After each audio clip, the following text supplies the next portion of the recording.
Well, yeah, welcome to the Raw SOS Podcast. We're getting fucked up. Do you like Wes's sign he got up? Yeah. Well, I think that should be a sign that is more synonymous through, more establishments through Australia these days. So you think back to you remember 80s films where the cocaine dealers are really quintessential, they're South American, they wear a white suit. Yeah. Proper cartel, yeah. Yeah, they have some sort of exotic pet, But now these days it's just a guy in the pokey room going, man, I'll just be back in a sec. Hey, that's a fucking great intro, Wes.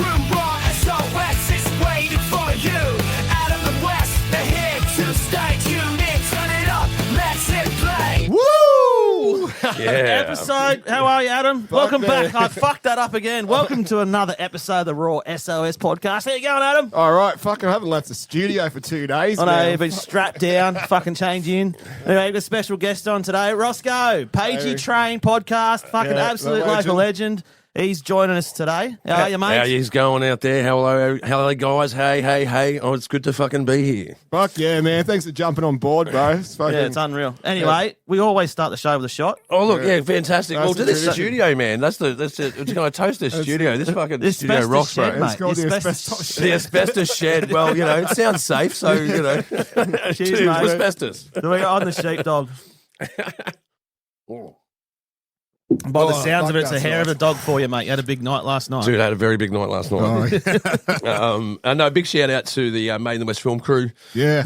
And our affiliates, Luke, that are out there, like Bina, Alex, Luke, Misty, Jay, Faraz, man. We're all out. We have what we call grievance night. Yeah. So the media industry can really kick in the ball sometimes. I don't know if you're aware. Yeah. But there is. There's so many corners of how you can get fucked. But we have this. It's kind of like Festivus. Like Seinfeld. Yeah. Where you got to grieve your grievances. Yeah. Well, we have what we call a rage against the machine. So we all go out drinking, and one person who has the biggest grievance starts the proceedings of grievances. Yeah, right. So how you've been screwed over in the last quarter by the media industry, you all got to show up with something to bitch about. Well, we got a segment on this episode called "Chucking It in the Fuck It Bucket." Chuck it in the fucking bucket. So what is Made in the West? What do you do there? Oh well, yeah. Look, Made in the West started out as a film festival. It's still is a film festival. Yep. 15 years ago, we started in a dilapidated cinema in Parramatta. Yeah, right. Now we've got a joint venture with Event Cinemas in Liverpool. 15 years later. That's just fucking incredible. awesome, eh? That's unreal. Yeah, look, our reach is just phenomenal, man. It's just something that's just blowing up. We just wanted to show some movies and represent Western Sydney and its culture and what it's getting up to. There's so many artists in Western Sydney, man. Yeah. So many people doing so many things, from drill rap to bloody music videos to podcasts to, just Such a creative, from Blacktown back to Parramatta, back up to the Blue Mountains, Yeah. And that's where I'm in Blue Mountains, and it's now I've moved up there. But I love it because I'm in a creative hub, and it's fucking great. And it's good that you've set that the festival up, because it gives people, artists and stuff, filmmakers and that, a chance to get out there and they're like-minded people, right? So so if you want to succeed in the arts, right, you've got to surround yourself by people that are doing it. Like doing bands, right? What you do is you surround yourself with musicians. Yeah, exactly. So filmmakers, well, what should you do? Same as podcasting. get other podcasters on and, you know. Oh, totally, man. I went checking out your show, man. You guys are blowing up, man. This is fucking mad. I don't know if you've seen that, the post we had on TikTok that fucking, it's nearly like. Oh, was that the spider one? Yeah. It's 500,000 views. Yeah, that's mad, yeah. Well, we borrowed someone else's video. Well, I find podcasting is an interesting art, right? Because when you start doing it, you know, when you're in a pub and you're having an interesting conversation with a mate, you go, man, we should do our own show. You know? We should, like, we have so much to talk about. And then you go through the process of building a show, and you start doing it, and you realise, there's more to it than there's the art of conversation. Like, you know, we're all locked in here. There's no escape. There's no one who's going to interrupt us for a light. There's no one that's going to go, whose shout is it, right? Like, it's literally just us guys here locked in, right? There's no punch-ons. Sometimes there is between me and Ian. No, but you got to riff it a bit, right? It's kind of like surfing a wave of consciousness being on a podcast. Yeah, right. You know, you really are. Because you're going, man, what are we going to talk about today? You go, I don't know, man. We'll just see where it goes. Or we might have a segment where you're going, we're going to do this and that. But it never goes that way. No. We're just like, we go like this, and it goes down in the fucking dark hole. Well, last night, like, we didn't really have any notes written down to do. Yeah. You know, it's the same today. We're just going, we'd like to just make it randomly happen. And just wing it. Talk, you know. And I had notes last night, like last night, but we didn't read any of them. Yeah, well, no, episode 30, I went through a lot of notes, but we did cover some of the stuff. But Wes and I just have this, like, we just go out on a whim, and because we're brothers and we've grown up, you know, in the Western Sydney, in Penrith and all that, we've got all these old stories and things, and that's kind of the catalyst that took us up to where we are now with it, you know. Yeah, but it's about a bit of authenticity, right? Just being yourself on a show. So, like, interviewing people, when you interview people, because I don't know how many interviews I've done in my life now, probably about 500. Yeah. You know, where it's, because I've done a lot, you know, TV interviews where you're interviewing an artist like, you know, bands or, you know, up and comers, that sort of thing. And then doing my own podcast, I've done like 160 episodes there. You know, you just find a myriad of different people you interview. Yeah. Some people you got to really sort of like pull it out of them, right? Yeah. Like, come on, man, just give me something. That's why I said, Adam, just let him talk. He's done this 1,000 times, bro. Just let him talk today. Oh, dude, man, you put a microphone in front of me, you just about to shut me up. Like, look, I was doing karaoke last night, you know, even like from the crew from Maine, the West. We went back to my place. We did karaoke for 3 hours, man. Like, my whole life revolves around being on a microphone. Yeah, that's it. Yeah. But loud and proud, eh? Yeah, absolutely. At least your vocals have warmed up now, you know. Oh, dude. To go. Well, that's the other thing that I was doing. I got into this sort of work was doing voiceovers, man. You know? That's awesome. Yeah, I even just started building characters, man. I used to do I even got it on TV, right? So I'd do like movie intros. You know, the American movie guy, you know, one man, one desire. you know. That's fucking good. You were on the Raw SOS Podcast and the mob wanted in. That's a new ad for us, man. You know, I love doing that. And then I had Aussie Ocker, so you know, lean into the Aussie Ocker, you know, coming up next on Television Sydney. You know, you really just do these big draws, right? But yeah, just working with a mic, doing I've done farming equipment. I've done that one. Like, you know, this is how you operate a tractor. I've done like service manuals and stuff like that. But you know, working with your voice is fun. And when you're in a pub and you want to start a podcast, you just got to realise that there is the art of conversation. Yeah, that's it. You got to be able to continue it on. You know, that's throw a ball around. You've got to throw this ball around, and you don't know where the ball's going to go. Yeah, you don't know what a guest is going to do. You don't know what the host is going to do. It's pretty much every episode for us. We never know what we're going to do. Well, what's your most standout episode for you so far? Well, we did interview Isaac McCullum. I said his McCullum name. from Australian Idol, yeah. Where's never get his name right? I fucked his name. Isaac McCullum. On his, you fucked it on the intro. Yeah. I hate it when you fuck it on the intro, bro. So we, I'm terrible with that. So we got Isaac from Australian Idol, and that was pretty good. And then also on the same weekend, we went down to the Wombat Brewery and done a little interview with those guys, and we got a bit of a tour of the so you take your show on the road. This is all mobile, so we just take it up and we can go anywhere with it. That's mad.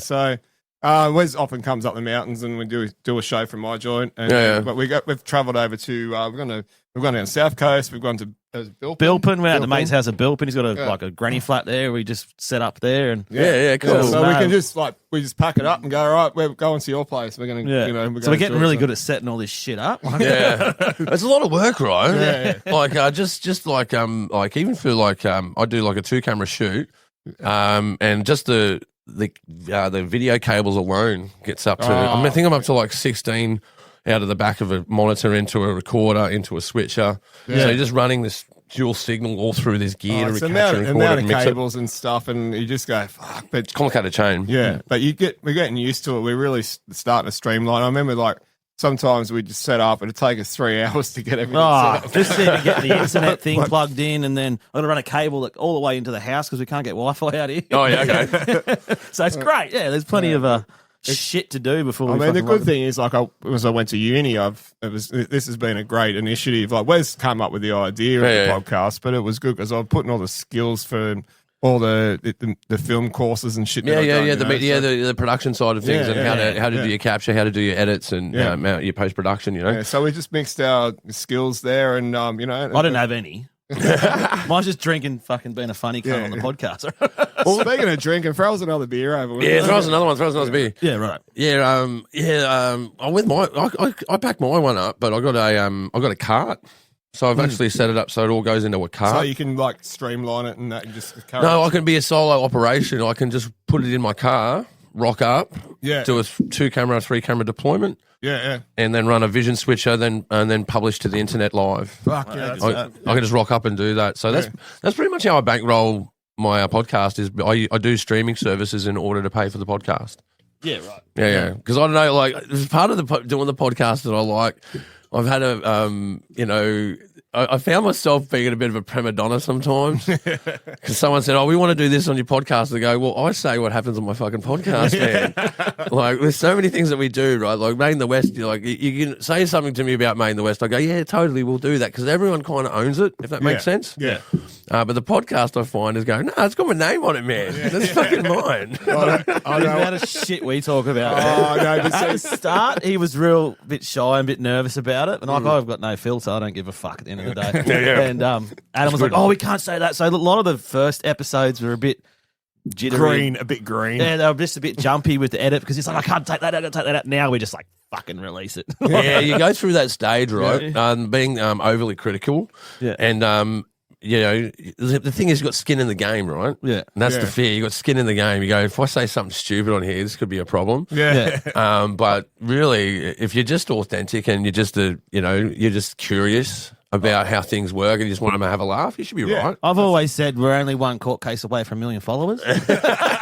Any publicity is good publicity. Yeah, true. That's true, man. Like, that's what the disruptors are, right? They're rule breakers. Podcasting itself is a disruptive media. Yeah, well, that's it. Because originally it was all just radio stations. They own the market now. Now everyone every white boy. You go and spend a couple of grand and you got all this shit. And what's it saying? The white boy's saying every white boy's got a podcast. Another white boy with a podcast. Yeah, that's true. Do you want to start a podcast? Let's go. Well, see, there's in the podcast, there's 5 million podcasters out there at the moment, right? Yeah. Now, globally. When I started out, there was 900,000. It's changed. And when I started out, it was blowing up, right? So I was starting to see like kits that you could buy from media supplies places like camera stores, that sort of thing. Like DJ City, that sort of shit. They would supply kits to do a podcast, but then after that, it just went fucking bananas, man. I think it's sort of around around COVID and stuff as well. That was one of the things I think. That everyone's stuck at home. Like, let's get creative. Like, fuck, we've got all these hours and days to do shit. So people started doing it, like podcasting just started going like. On the online stuff that we got done for Made in the West during COVID was phenomenal, man. Yeah, because we were doing live events, right? So you'll have 300 people in the venue to come and watch these movies, and then we're running a live event. You know that the whole thing is based on bums on a seat. And you go, if we have 2 years of not doing that, we're going to lose our brand. We're going to lose the last 10 years of fucking work that we've done. Crazy, So what we did was we war gamed it. So if there was a lockdown, we had an online festival version that we ran through a Zoom call that we operated just like it was live.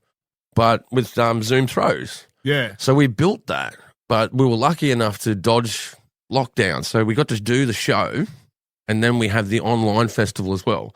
But after post-COVID, we didn't ditch the online festival. So now we've got this local event that's, sells out every year. Yeah. And then we get to take that content and I put it into a TV format and I make it global and sell tickets to that. So you can go to the event for free, but if you want to watch it online, you have to pay for it. Yeah, right. Zoom fucking Zoom. But that's because of the crisis. Yeah, but Zoom made a fucking mint that company. I know when they. Dude, I made a mint off Zoom, dude. Because no one, because you know me, I'm a techie, bro. No one knew how to fucking use Zoom at all when it all started, right? So we were doing like video production in TV studios and doing like, on-set production. But then people still needed those services, but in the form of a Zoom call. And we were managing Zoom calls in the background for corporate. So they would have like a CEO talking and then doing a conference on Zoom, and we just managed that. And we're charging the same fee as if we rocked up and filmed the bloody thing. So our overhead was zero, man. That was mad. I know, and I feel. Don't get me wrong. I feel terrible for people that didn't do well through COVID financially. Of course, it fucked a lot of people. Yeah. So I'm not. Let's not forget about those people. But as the little, we're just the little guy, right? Yeah. As the little guy, we were like, man, the big monster's going to eat us. Yeah. Right? They're going to eat us alive, and everyone's going to watch and see it. We're going to be, witness to a brilliant murder. But no, what happened was we pivoted out of that, and we were agile enough and brave enough to take some risk. Yeah. And then we didn't just survive it. We tripled inside and thrived. Yeah. So with the I've seen that you were on a feature film. Is that? I want to hear about that. Oh, man. Dude, that was a mad story. Big shout out, obviously to Maria Tran and to Takashi. Great filmmakers. You might know Maria from such films such as, sorry, a bit of Troy McClure there. You might remember me from such films. Well, she was in Last King of the Cross. Oh, yeah. So she was the main, she was the Vietnamese drug dealer in the first season. Oh, yeah. A big shout out to David Hoy, who's also an actor and person that's been at Made in the West. He's in the second season of that. But she also actors, not the real drug dealers. No, the actors. No, they're. Just to clarify, that. I know them personally. I can assure you that they are definitely actors. I know the other one, the real one. But she did. Also did Fat Pizza things in that sort of space, right? Cool, yeah. And she's done. She's a trained action star. So she's done a whole bunch of stuff in Hong Kong and a whole bunch of come through action flicks. Anyway, so this goes to Made in the West, right? So I don't know if I had her hosting that year. I got her to host one year because it's good to have a bit of celebrityship in there. Yeah. And no, she was just a normal interviewee. So this one year at Made in the West, there's always something goes wrong technically in your life, right? Especially doing media. Yeah. Our producer forgot to push the record button. Oh, where's this done that plenty of times? On the audio. We got all the vision. No audio. No audio. We only had the camera mic audio, right? So it's unusable for broadcast, right? So I had everyone come in and do, what ADR is? After dialogue recording. Yeah. Right. So if you shoot a film and they're in the rain, you have to get the actor to come back because you need to separate the sound of the rain from their voice. Yeah, right. So if you EQ their voice, the rain goes up with them. Yeah. Right. So you have to do an after dialogue recording. So they put their face on the screen and they get them to act their role and line again. Yeah. Right.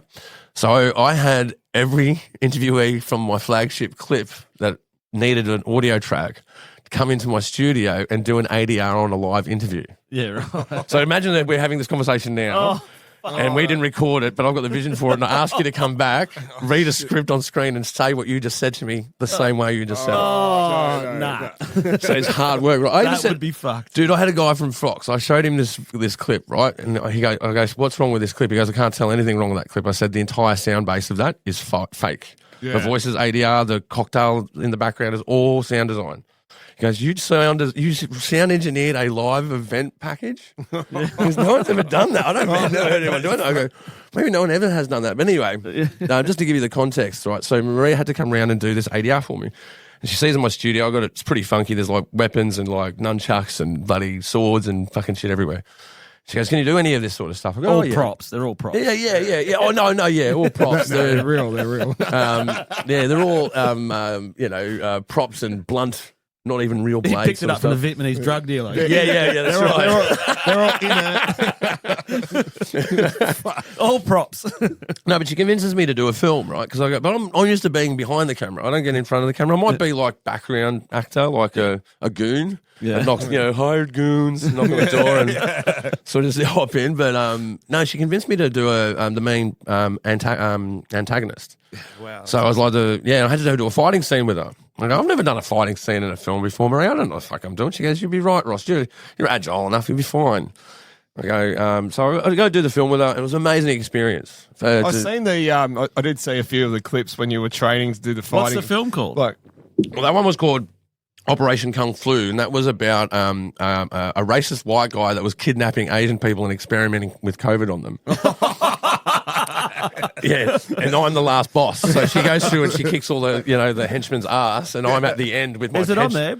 You'll see you can pull up the trailer for Operation Kung Flu. So I did that film with her like 2 years ago. Yeah, and it played at Made in the West.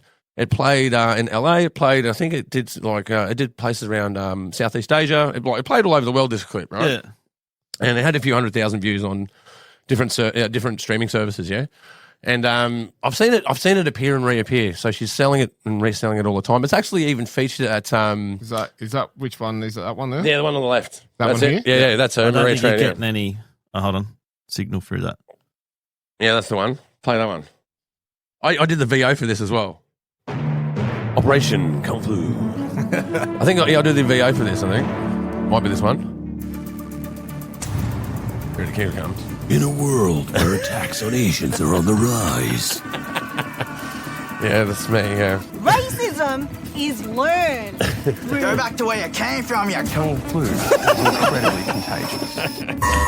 Welcome to the year 2021. Accounts of assaults, verbal harassment, hate speech, bullying, and discrimination have been numerous all over the world.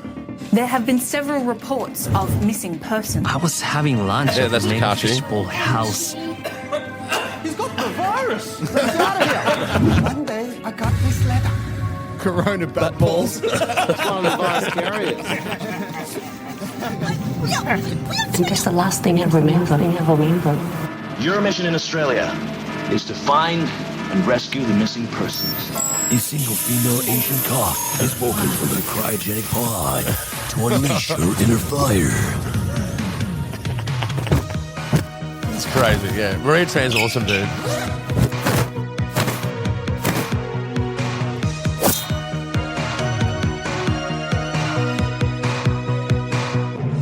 And find the missing Asians There we go. and seek justice. Grab her.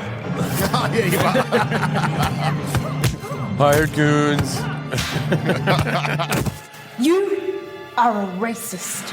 I love Asian. Check out the handlebars. I was serving in there. Yeah, I was going for like a Chopper Reed / Steven Seagal. We are not a virus. Yeah, so that's the first flick that I did with her. Operation Actions comes through. Takashi Hara, Joy Hopwood, Gabby Chan, Joe June, Quinn Chung, and introducing Ross Page, guest appearance by Sarah Jane and Chris Payne. Yeah, how good is that? Operation dude. If you see it online, I recommend watching it. It is fucking hilarious. Yeah. Operation Kung Flu. Yeah. So this is all obviously off the back of COVID, and yeah, man. So that's the first flick that I did with her, and she really bent my arm into it because I'm like, nah, I don't know about it, and I did it, and I go, man, I really found the relationship between a director and an actor because I've directed a lot of people doing performance, but being on the other side of it. It really opened my eyes to how similar it is because it's about achieving performance. Yeah. It's just one is through the different optic. One's the mechanic and one's the guide. Yeah. And they're both doing the same thing. I found that really profound. I never thought that connection would exist. But, yeah, so I learned a lot out of it and then doing fight scenes, man. And then fast forward 2 years later. So that played all around the world, did really well.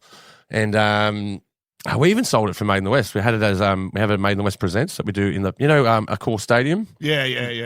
When you go get a hot dog, there's all these screens around. Yeah. Well, we put Made in the West content on all those screens. Oh, that's awesome. right. Yeah. All the artists, everyone that you see there getting featured as a film, they get paid. Yeah, So that's awesome, if their movie's on there, they got a cut. Yeah, wow. That's Yeah. good, So we make sure the artist gets paid. It's one of our. I know this sounds crazy in the modern era. It is like because you work and you probably if you're doing some work, it's going to involve a transaction of getting paid. Yes. Yeah. And the artists looked at it as like, oh, that's not a real job. That's not, you did that for the exposure or the glory or. But that happens in the music industry a lot. Yeah. How many gigs have you done that you don't get paid for? Oh, no, it's fucking shits me. How bad do you want this? You know? It's like, what's that? Putting $5,000 worth of music equipment into a $500 car, driving fucking 3 hours to do a gig, getting paid nothing. Yeah. You won't even get your fuel back. You won't I was speaking of music. You played in a few bands. Yeah, man. Yeah. I did. I've done a few. Yeah. Up in Queensland, over in Perth, and in New South Wales. But what was that band? It was a metal band that. All metal bands. Yeah, all of them metal. All metal. Yeah. What was it? Medusa or something? Mendoza. Mendoza. I said Medusa. Yeah, Mendoza. I was close. Well, it's cool because it's a Simpsons reference, right? Yeah. So in the Simpsons, he goes Mendoza, right?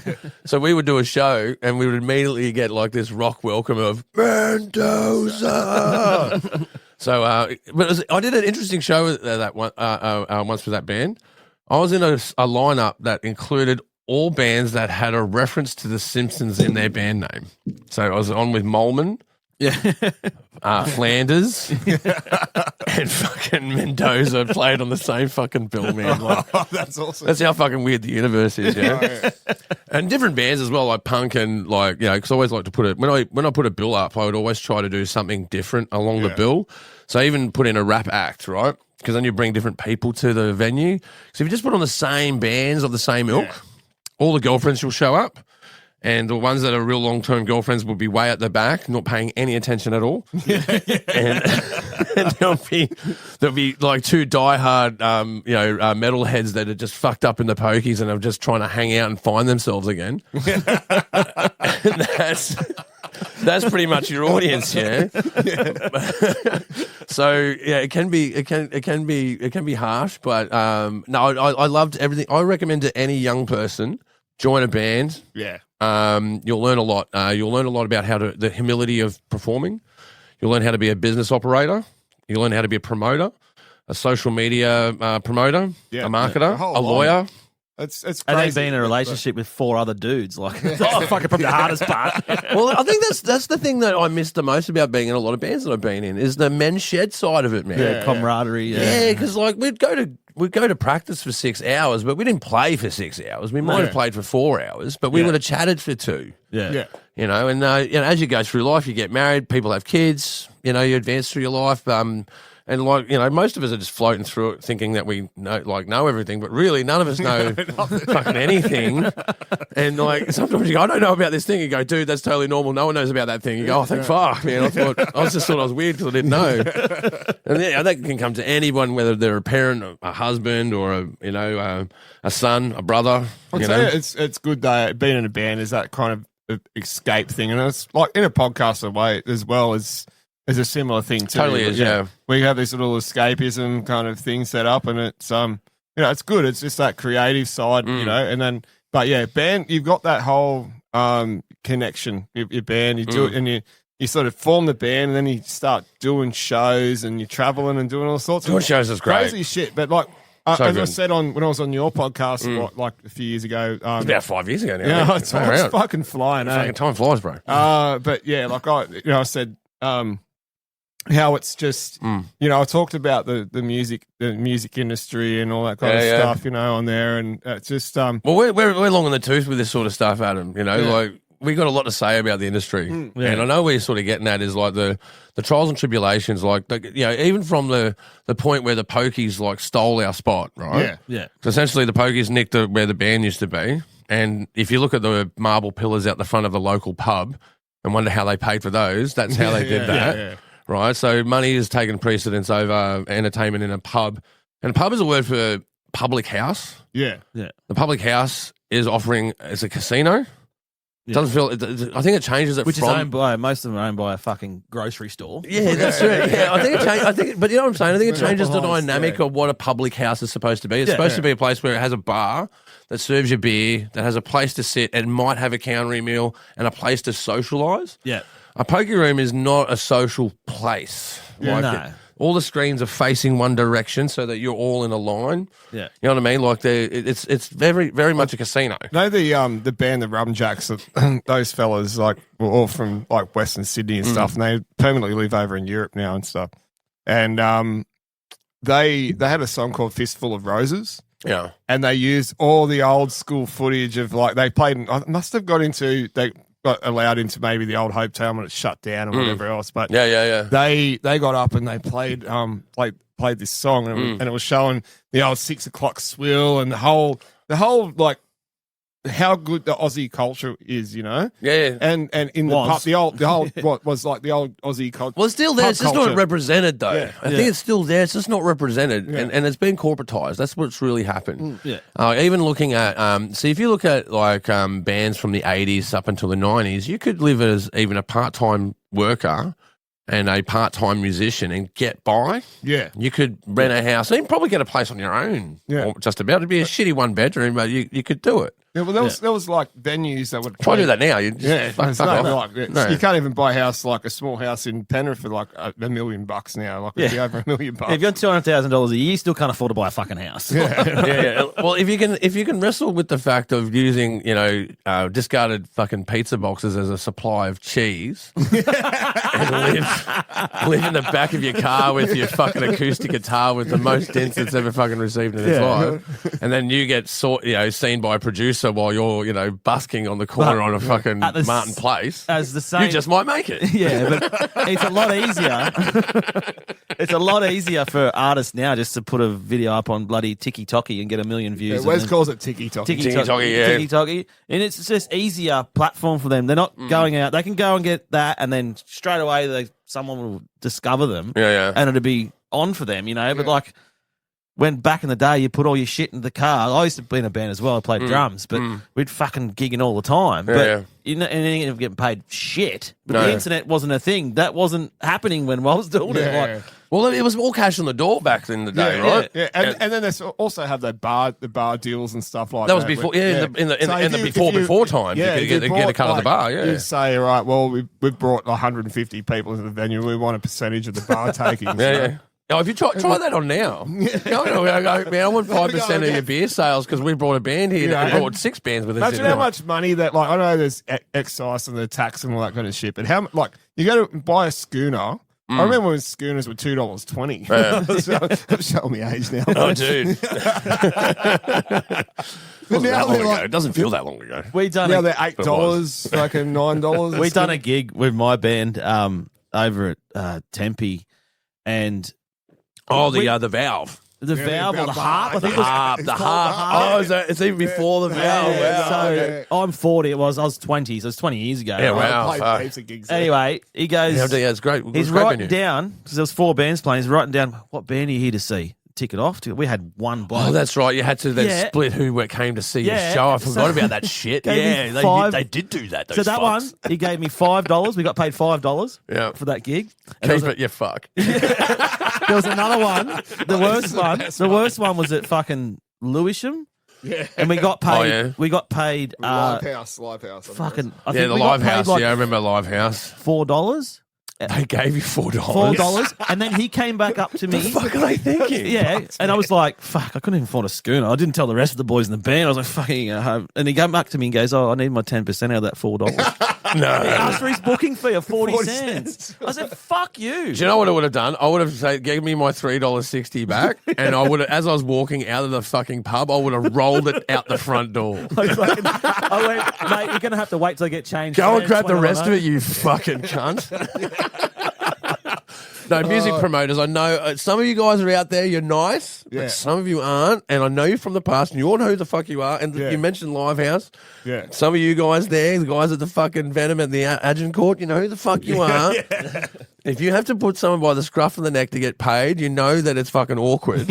And people should just do their job and get paid for it. Yeah, that's it. Like, I mean, I used to be a promoter, and my main thing was we looked after all the bands. That's why we got the work. Yeah. Because we worked with the biggest and quality. You got quality the biggest that way. acts in Australia, and one of the biggest things that the first thing I always do is I would be chasing the venue up. As soon as that money's in the fucking bank account, it's straight to the artist or straight to the agency, Harbour Agency, and whatever else. Yeah. That's why we got a good name, And that's that's been fair, right? Yeah. It's been fair as you possibly can. And being a musician, I understand that kind of shit, Like, and it used to piss me off as a local, Even getting shows like early 2000s to 2010s, getting shows from Lewisham to Broadway. So you'd have the Agincourt, Lewisham Hotel. Yeah, and Broadway, the old bar Broadway. And then you would even have the Annandale, the Lansdowne. And all of them have their hierarchy, you know. Yeah. It's really hard to kind of cut into. You've got to go through their. If you don't do promotion through the companies that promote those venues, you don't get a show. Yeah. So you have to buy their promotion package. That's fucked. But that's what I'm saying. It's all geared towards everyone except the artist. Yeah. Like even the door guy gets more than the lead singer and the lead guitarist. You know what I mean? They get more than the band collectively. Fucking most of the time. Like Australia, no wonder like all our good talent, like Australian artists and stuff, move overseas. Like they just fuck off. They go.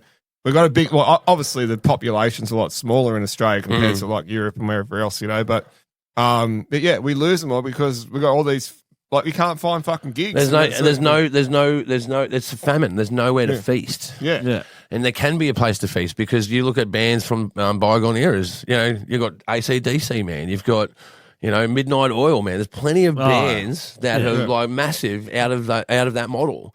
We our generation, we've never lived that model. Nah. You go back to then, and they were doing like but we're doing like 2 gigs a night. Yeah. They do 1 gig over here, then pack their shit up and go to the next pub, and they were doing every night of the week you could go and do it. Not that I was there, but I was too young. But I remember fucking like. Well, we used to hide our promo from other venues. Because if you were playing within 6 weeks in that grid square, they would say you can't play this bill because you just played. Yeah, right. So you go, well. You just have different names for your band and like the amount of dodgy shit we did to get on a bill. Yeah. Not to the other bands, of course. I mean to the venue and dodgy promoters. But don't get me wrong, there's good promoters out there. Like one of the best experiences I ever had actually was Frankie's Pizza, man. I fucking love Frankie's Pizza. Yeah. Frankie's Pizza is the best. I tried so hard to get some shows in there. I was trying to get Mercury Rise in there. Yeah, it's hard work, man. We knocked on that door a lot, but we ended up on a bill. Man, it's fucking mad. They open the curtains for you. They give you a case of beer. They give you a pizza. They pay you that day. I love that shit. That day. That was mad. And it's a proper check. Yeah. It's what you're born, fuck yeah, it's not man. the leftover cheese in the pizza boxes. Yeah, but we brought the mob. That's what you they're all buying pizza. They're all playing pinball. They're all buying beer, man. Like fucking oath they paid us. It's closed down now, isn't it? Yeah, it's got. Did they put the light rail? Light rail goes through there. Fucking fuckers. Literally an arrow through the heart. Yeah, it is. But they are doing something. Frankie's Pizza. There is. They're moving in west. Yeah, but they also I've seen a few gigs that have been putting on some. I've seen a few not the same venue, but they're reps. They're branded. Yeah, I've seen those. They've done a few gigs to support the old memories or something. I can't remember. I've seen it on well, it's kind of like what the Valve was doing. It's a different model though. Valve was based on no pokies, but if you can have control of the door. And then if you control the door and you're making commercial, you're making commercial gain, then they get a cut. If you don't make a commercial gain, they go, man, thanks for coming, man. We really appreciate your time. I'll see you next time. That was it. A big shout out, Greg, if you're listening.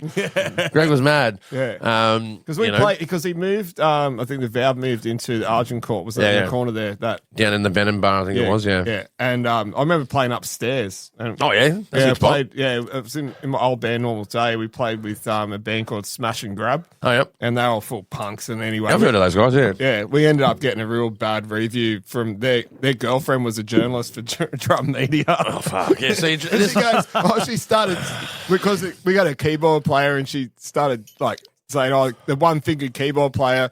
Fucking Raymond Zuri's from fucking The Doors died out years ago. I think that's how it's saying. We had this fucking really bad review, but I loved it because I was in a punk band. Hey, dude, you got reviewed, man. Yeah, I don't care if we got a bad review. We got reviewed. I say that keyboard player's last name right? Ray Manzarek. Ray Manzarek? I said Manzuri's. Manzuri, I think it was Manzuri. I make names up as well. Ray Manzarek from The Doors. Yeah.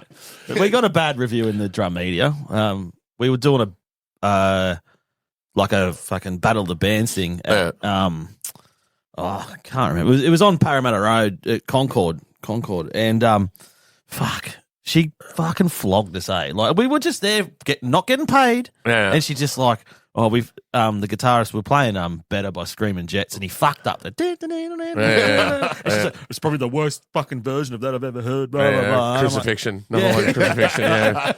And he was like, "I was too little, too late." Blah blah. Oh look, fuck you. I say it's good for you, right? Because it's grounding, right? That sort of shit's grounding. You like everyone gets into like. He never fucked those notes up again. By the way, that's right. You get more discipline, and there's always that moment, especially in music, right? You join a band, you start a band, and you go, "We're going to be rock stars. This is great." Yeah. And after a while, you realise, man, there's so many people that are doing this, and it's hard to pierce through. It's hard to become sustainable. Then you've got to question, why do you actually do it? Yeah. Are you doing it because you want to be a rock star, or are you doing it for the doing? You actually want to make music and perform. And I think that's where you see bands fold a lot. They go, no, man, I'll just fold here.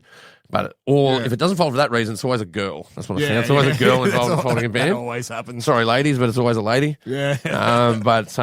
Well, certainly the last two bands. Yeah, anyway, that happens. It's more than one though. It's more than one. Several bands. Several ladies. Hey, look, the old saying is now, what happens on the road stays on Facebook. So except for herpes. Well, as my wife, as my wife would say, being in a band is having a second girlfriend. Yeah, you're married to 4 or 5 blokes. That's it. It is a marriage. You've got to fall in love, man. Yeah, in a band, you've got to fall in love. You go through all of that, and then you hit the industry, and especially in the music industry in the East Coast of Australia, you realise, man, all the doors are locked and they're all guarded, and there's there's no knocking on them. Yeah. Right. You have to buy their promotion. You have to buy your way in. It's not what you know; it's who you know. Yeah. Unless you are someone that is so sharp and piercing that you're undeniable. You have to be a messiah-like fucking band to do it. Unless the old Regurgitator song that said, "I sucked a lot of cock together." Yeah. Totally, dude. They're not wrong. They're not fucking wrong, man. But that's what everything I got from the music industry is when I started in the film industry. All of the negative things that I found in the music industry, I applied as formula to what I do. So my biggest priority is making sure the artist gets paid. If we're getting paid, if we're doing commercial work, artist is involved in that transaction. Yeah. And if they go, well, we don't have the money for that, well, that means you don't have the money for that.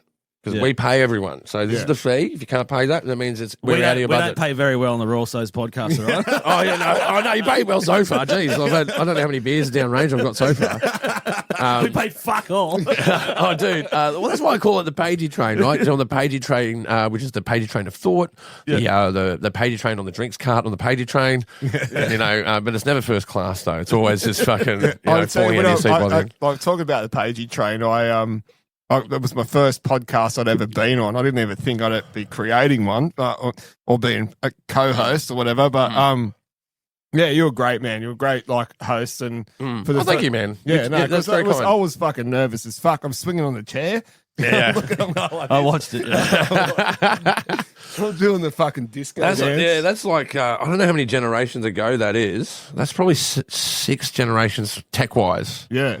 Because I was doing post-edit multicam at that point. Now I'm doing live edit.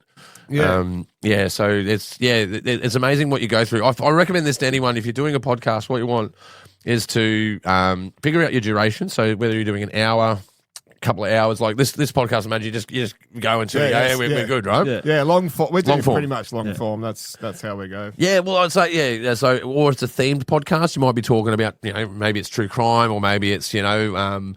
Not another bloody true crime podcast. Yeah. or maybe it's the tunnelers, or maybe we need a podcast out there for the guys that do all the tunneling under the fucking. Maybe there is one out there. Maybe I should look it up.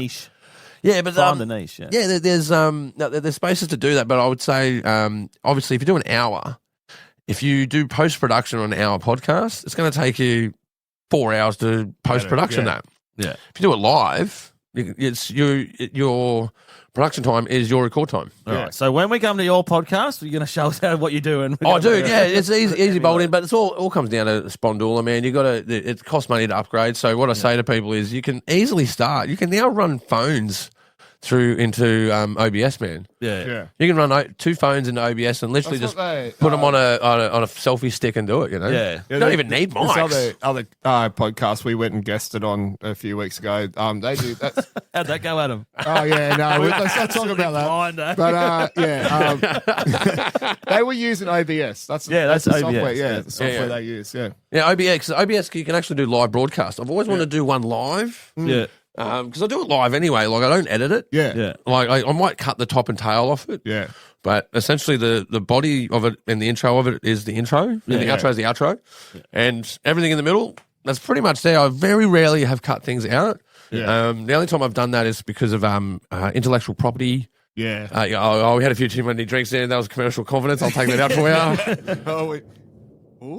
Fucking bit of thunder. Well, I'm sorry I did that. Maybe I should have left it in. That wasn't a button, actually. Yeah, that was Thor just spoke. Fuck. I felt like he goes, yeah, you're fucking lucky you did that.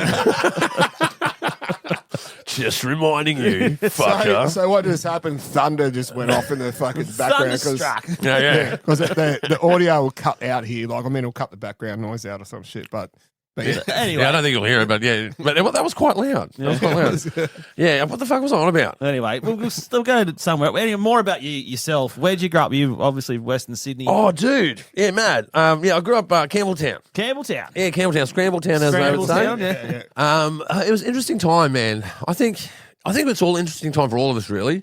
But for me, I grew up in a pretty rough place, to be honest with you. Still a bit rough out there, isn't it? Yeah, not as rough as it was. I'm sorry, they go, it's rough in Campbelltown. Like, back in my day, you got no fucking idea. They go, I live in Kingswood, so no. Well, put it this way, they would say, yeah, exactly. Kingswood, there is the same flavours, right? Yeah. But I would say in Campbelltown that they would, even the neighbourhood I lived in, there was people that would change the street signs so that people would get lost.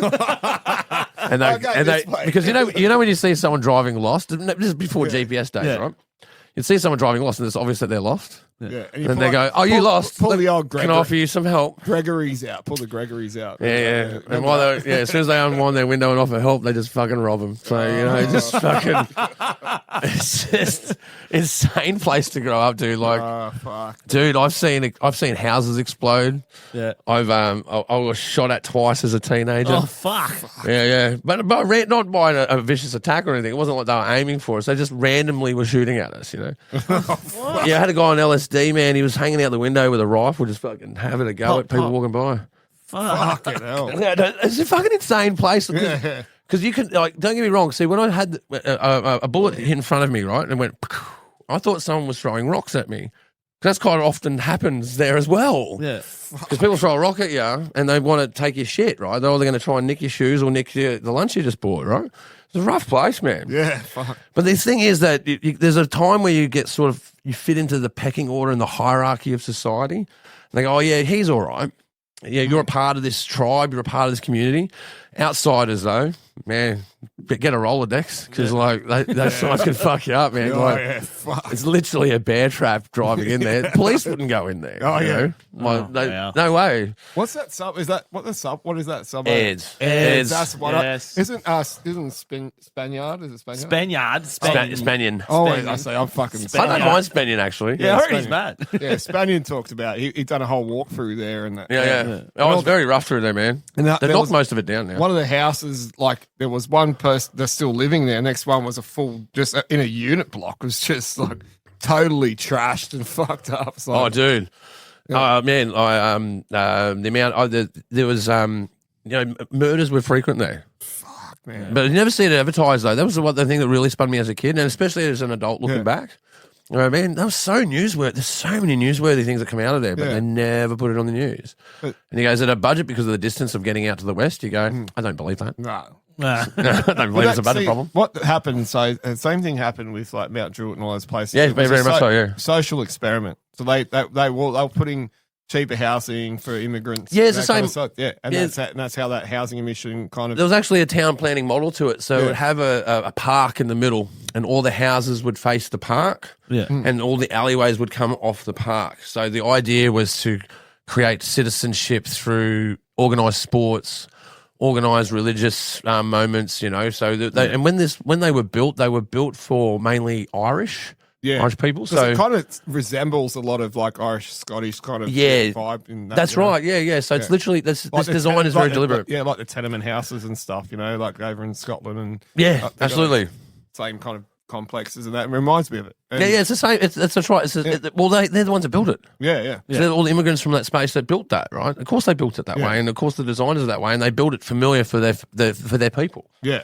And once you get to post Vietnam. So then we started. So if you look back in Australia, right, White Australia policy was 1967. Yeah. So German immigrants and Italian immigrants would be on the fringe. Yeah. But when you go post like 1970, 75, and 80, that Irish neighbourhood then turned into a Vietnamese neighbourhood and a Aboriginal neighbourhood and a Lebanese neighbourhood, and it became immediately multicultural. And it weren't assimilating properly and that kind of stuff. That's right, so, because everyone, and that's what you see, because people have language barriers and that totally. Kind of stuff, and psychological problems, man. Yeah, so usually people get chucked into that space because something's gone wrong, like refugees and things as well. Yeah, people that are refugees and people that are just trying to do well And that's what I'm saying. I think when it went really multicultural, it was a very interesting time for me to be there because I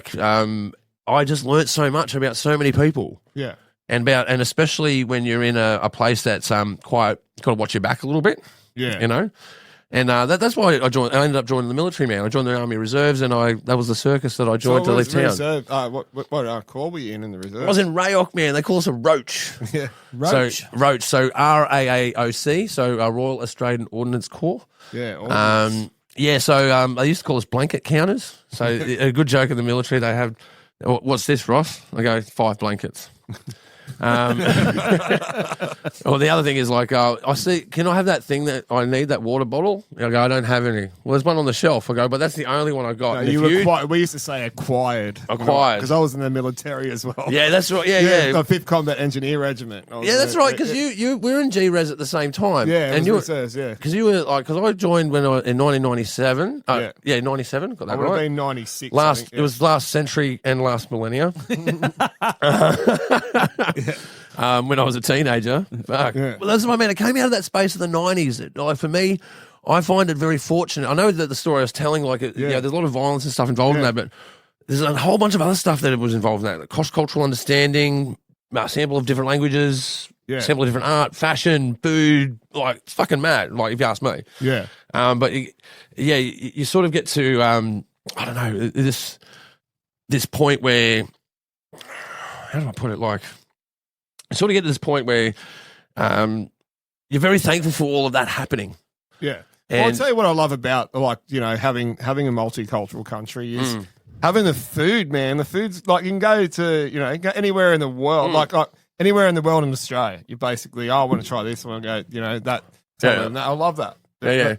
Well, for me, it was tabbouleh, man. We'd have tabbouleh and bloody Lebanese bread, right? Yeah. Fuck yeah. And I just think we're so lucky because we are the last.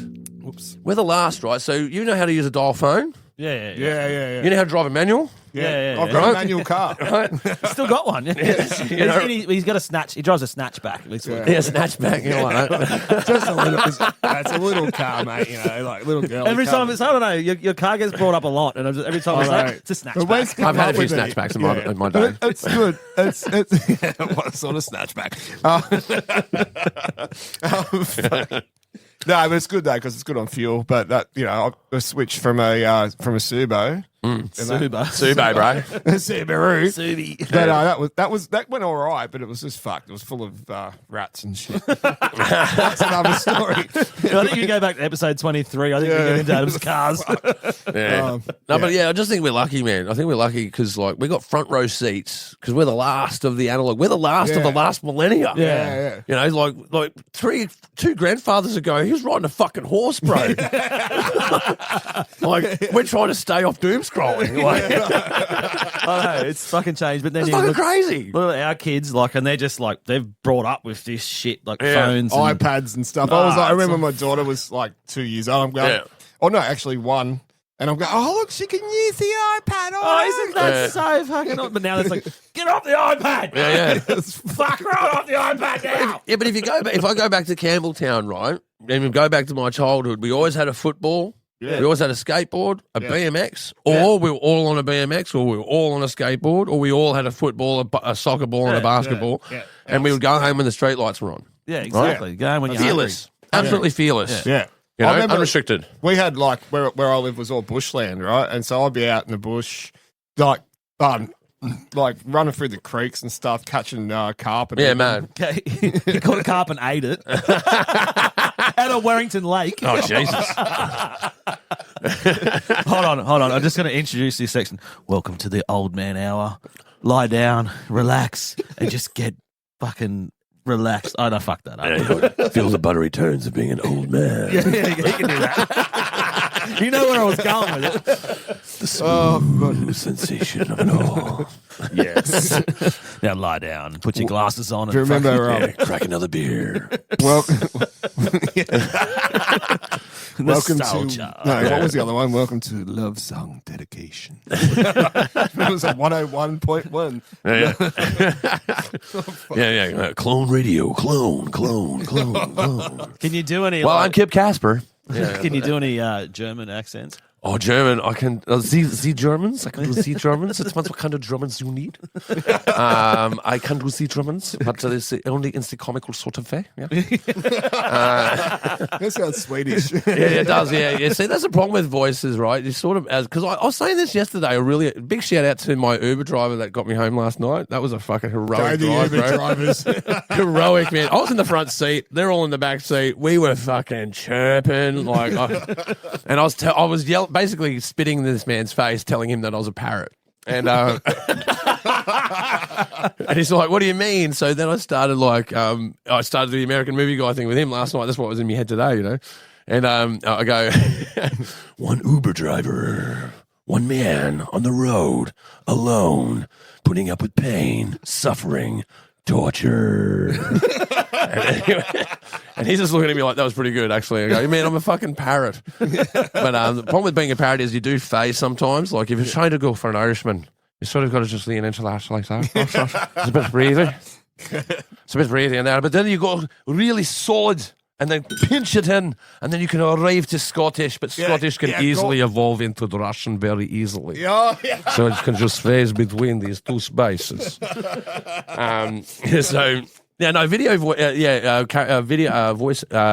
Voice characters I really enjoy. I really enjoy doing those.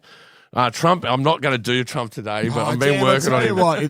He's hard to work on. I wish we had. He's hard work. We should have brought you out some red pudding and what was the black other? pudding? Black pudding. Red pudding.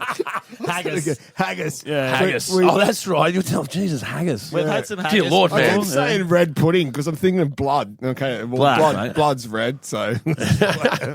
Yeah. Well, look, to do a callback though, I got back to so we got through talking about the music industry, right, and all the problems that are in that space, and you lads very well know it. Like I'm not preaching to the choir. Like it was hard space, and they don't celebrate the artist. Get into Made in the West, start celebrating the artist. That because of a fuck up on an audio recorder, I ended up doing an ADR with Pagey Train that gets me into this film, and then 2 years later, she gets the actor that they hired to be a samurai action star gets fired, and she rings me and she goes, "I need an actor that can do action." I said, "Maria, leave it with me. I'll see if I can find somebody." She goes, "No, Ross, I want you to do it." So that's how I ended up in Echo 8. Yeah. So, to just go, that's the full circle. That's the full circle. So going from, bouncing around. That's why I recommend people being in a band, right? Because you learn so much. And I think that's something, the thing that really spins me up, man, is how many bands do you see on Spotify these days? Yeah. Like, fuck all, right? And this is a thing, like AI is starting to take over a lot of shit Scary as well. stuff. Yeah. Well, like I'm a musician, but I'm fucking cheating as well because like we're using AI to do our promos, like our little videos. Oh, you do Opus? Yeah, we use Opus. Yeah, we do that for the clips, but then but for the audio is all done by AI. like that intro song. That intro song was AI. Is that an AI? Yeah. That's fucking killer for an AI. We got this one as well, chucking the fuck it bucket song. Yeah. Listen to this. Chucking the fucking bucket. Listen to that drum beat. This is good, man. AI. Wow! You bad man into the ground!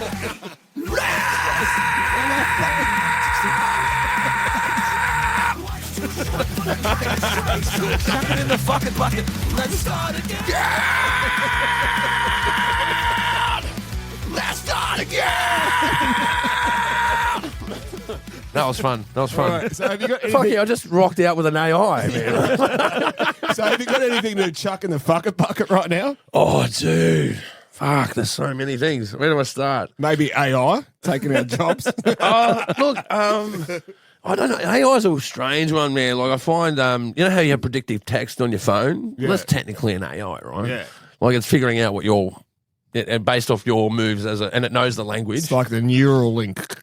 Yeah. Like I guess, an AI that it's predictive paragraphs if you want to look at it that way, But so I'm not scared of it that way. But I asked AI to do an image of me based on what I've asked it.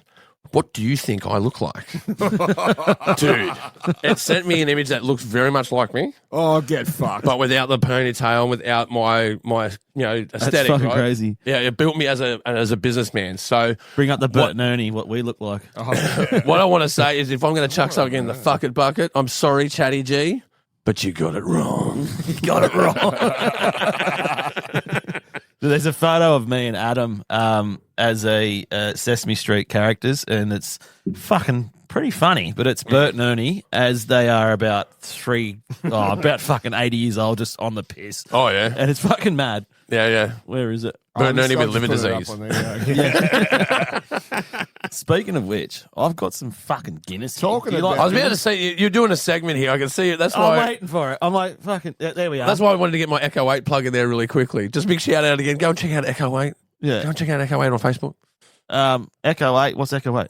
That's the film I was in. Oh, that's the film. Yeah, that's the film. Oh, yeah, here we go. So this is the two Piss Cans podcast. We're on there. That's there. That just resonates really well, doesn't it? And I'll tell you what, I've got a mohawk. Yeah, so that's you and that's me. Yeah. That's fucking great. That just makes a lot of sense. Actually, you've got the fucking jacket on. I've got a stripy shirt. You should be wearing it. See your jumpers over there. But I just love the demeanour. Yeah. Oh, no. But that's the But podcast. that's pretty much how my head was after their podcast. They've been through a lot, Anyway, I hate to see after 60 episodes. Like, fuck it. I said that. I got some Guinness here in the can, right? And this sound, like, it's not an ASMR podcast, but this sound. Oh, yeah, baby. Oh, yeah. Oh, yeah. Do you like Guinness? Yeah. Is that the one? Does it have a ball in it? Yeah, the ball bearing? Yeah, it's got the ball in it. It's got the gas. It's a gas in it they use. Yeah. Do you know they did a full study in Guinness about the way that the bubbles go? Because bubbles, you would think, in a viscous material would travel upwards because of buoyancy. Yeah. The bubbles in Guinness travel down. That's why they hold. That's why it's just sit there, bro. Yeah. So there's. I'm pretty sure there's PhDs that have built out there on that fact. Listen to this again. Isn't that crazy? What'd you get? So you got your PhD? Yeah. How long did that take you? I did 9 years of study. It was 120,000 word documents, fully referenced, journal peer reviewed. What was it on? Oh, the direction of bubbles that go in a beer. How many Guinnesses did you try for that research project? It took me 9 years. Did you come across the fact that they paid £1 a year for a 1,000-year fucking... I heard about this. What's the end of that? So the guy who created Guinness in fucking whatever it was, he paid $17.59. Yeah. £1 a year is his rent on St James's Gate, which is where they fucking...